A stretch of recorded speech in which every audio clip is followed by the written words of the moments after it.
वडोदरा के राजमहल रोड स्थित व्रज सिद्ध टावर में आईफोन की डुप्लीकेट एक्सेसरीज बेचने की सूचना पर छापेमारी की गई। वडोदरा में आईफोन की डुप्लीकेट एक्सेसरीज बेचने की सूचना के बाद प्रशासन ने बड़ी कार्रवाई की है।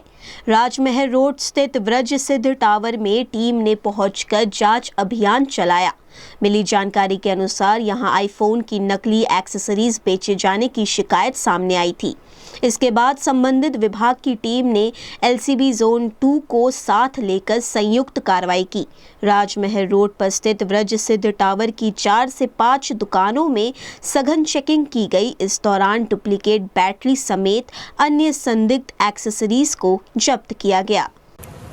અમે આઈફોન તરફથી આવ્યા છે। આજે ડીસીબી ઝોન 2 સાહેબની પરમિશન લઈ વ્રજસિદ્ધિ ટાવરમાં જે દુકાનદારો ડુપ્લિકેટ અમારી એસેસરીઝ આઈફોનની વેચતા હતા એમના વિરુદ્ધ કાયદેસરની કાર્યવાહી કરવા માટે અમે 4 દુકાનોમાં એ પર તપાસ કરી છે।